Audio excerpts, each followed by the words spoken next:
Apa dia tulis? Agak porno tulisannya. Dia tulis apa? Utur runtuh ulu susu.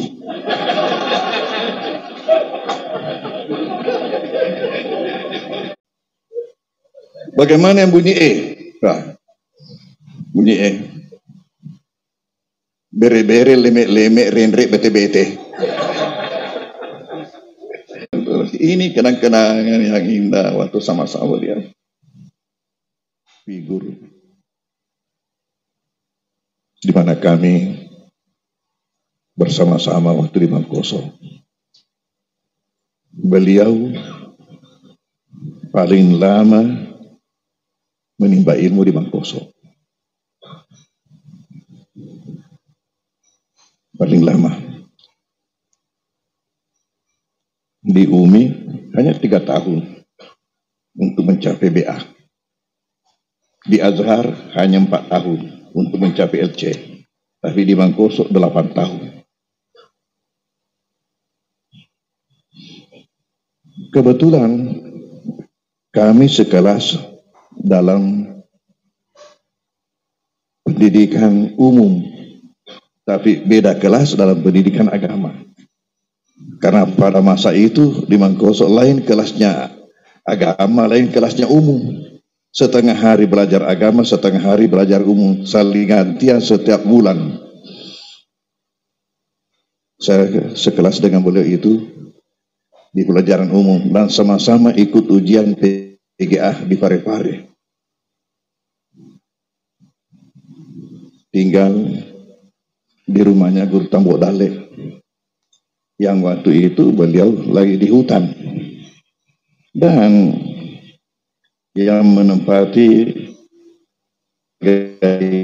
penjaga rumah waktu itu Bapak Dr. Andes Haji Taneting Samsudin, itu dari Kanwil Agama tuh. Saya tidak tahu, turun ingat apakah sudah Kanwil Agama namanya atau masih perwakilan Departemen Agama. Waktu itu kami ujian di Parepare, ujian PGA sama-sama.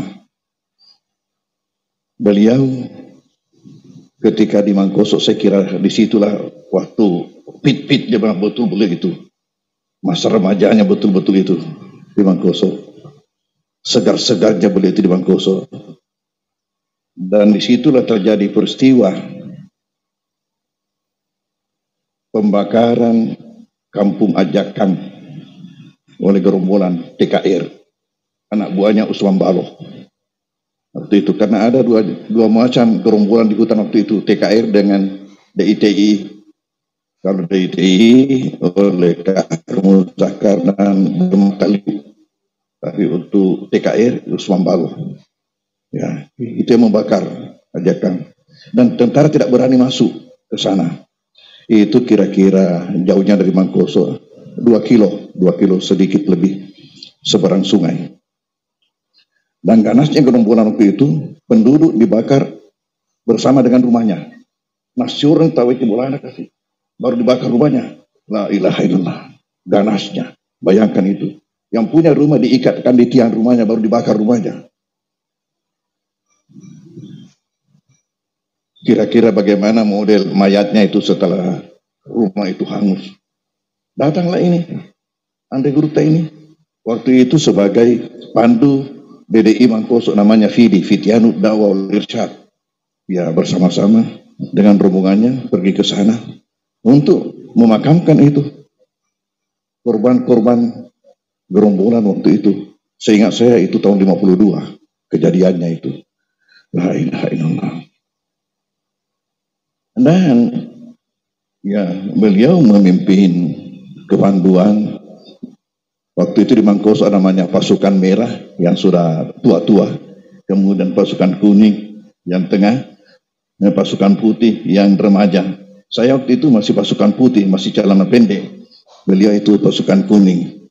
Ya, pernah kalau tidak salah ingat tahun 57 ada Maulid Akbar di Mangkoso, di mana kita undang pandu-pandu untuk berkumpul. Waktu itu kan masih belum pramuka, pramuka nanti tahun 61. oleh Soekarno. Berkumpul di Mangkoso, kita datangkanlah Pandu Muhammadiyah. Ada dua Pandu Muhammadiyah. Satu Kampung Baru, itu HW Darat, Hizbul Watan Darat. Kemudian dari Takalasi, HW Laut, Hizbul Watan Laut. Baju putih, seragam putih. Ya, kumpul sama di Mangkoso. Ditempatkan di sekolah putri, namanya itu Sekolah Makundre. Itulah sekolah yang mula-mula. Karena kebetulan meja bangkunya itu datar, tidak miring, sehingga disitulah disusun untuk tempat tidur. Lalu ada pula kejadian, ada salah seorang anggota HW Laut ini dari Takalasi meninggal dunia waktu tidur.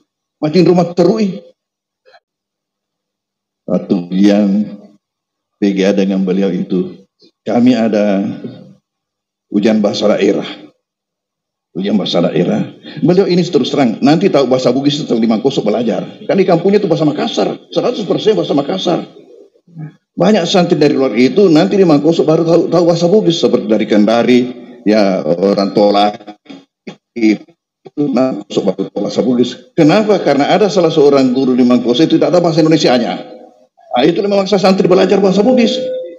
Termasuklah beliau ini mendapatkan bahasa Bugis di samping ilmu di Mangkoso.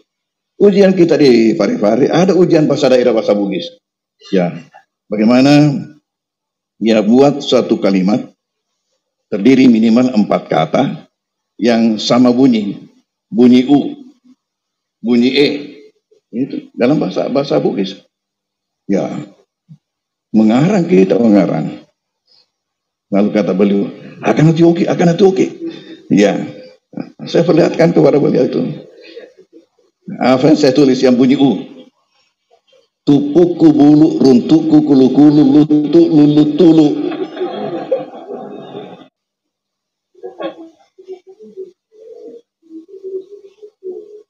Lulut tulu.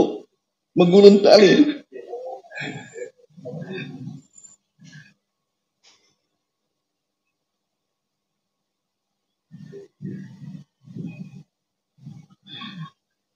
Ustaz Subaik, sekelas beliau itu.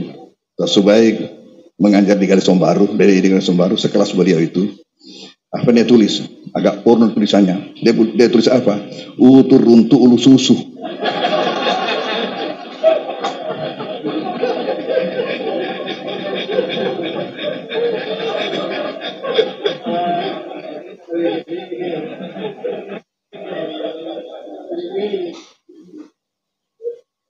Bagaimana yang bunyi E? Nah, bunyi E. Bere-bere, lemek-lemek, renrek, bete-bete. Ya, harus satu bunyi. Nanti lucu betul itu setelah kita keluar baru saling tanya, apa kamu tulis kamu? Ini kenang-kenangan yang indah waktu sama-sama dia.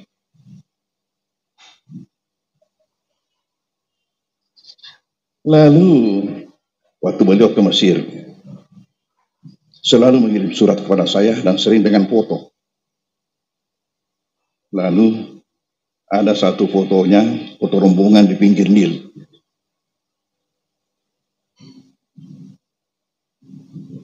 Saya beritahu waktu perkawinan adik saya Ahmad Rashid, beliau datang.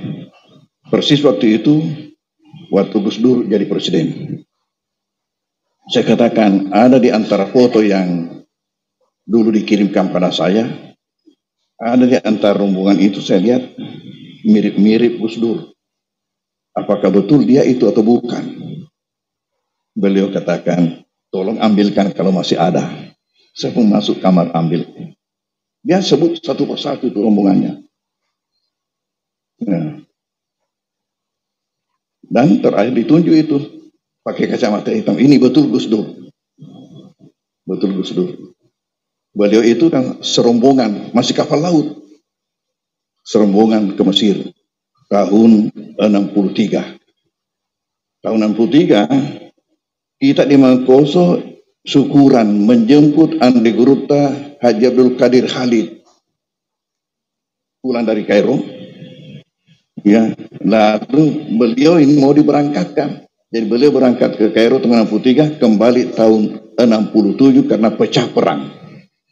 Di antara rombongannya di situ ada yang bernama Anwar Ibrahim, ternyata tidak pulang. Dia bertahan di Kairo, akhirnya sampai dapat doktor dalam bidang ilmu fikih. Sekarang saya dengar di Bekasi tinggal. Ya. Beliau katakan, dia cerita, itu Gus Dur memang jiwa humornya tinggi, besar.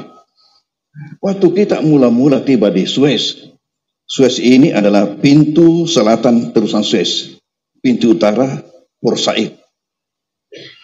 Kita dikasih uang dalam amplop, uang selamat datang, uang Mesir, karena kita belum punya uang Mesir. Ya, ini baru datang. Tiba-tiba Gus Dur teriak, kemari kok. Kenapa? Ini ada orang jalan-jalan dalam uang saya. Coba kau datang. Nah, masa iya? Betul, coba kau. Setelah kita tiba di situ, apa dikatakan sudah belok. Memang saya katakan, coba kau sudah belok. Sudah tidak ada lagi, sudah belok. Itu umurnya katanya Gus Dur tinggi. Allahu Akbar. Ya, alhamdulillah saya lihat ya sistem dakwah beliau ini kelihatannya mewarisi Andi Guru Tambok Dale. Andi Guru Tambok Dale boleh dikatakan pewaris Abu Bakar. Kalau Andi Guru Tambok Baja pewaris Umar. Kelihatannya beliau ini mewarisi itu pola-pola dakwanya Andi Guru Tambok Dale. Yang lembut, yang bagaimana damai, menjauhi yang namanya konflik. Jadi kalau ada apa-apa terus dicari itu bagaimana jalan supaya tidak ada konflik.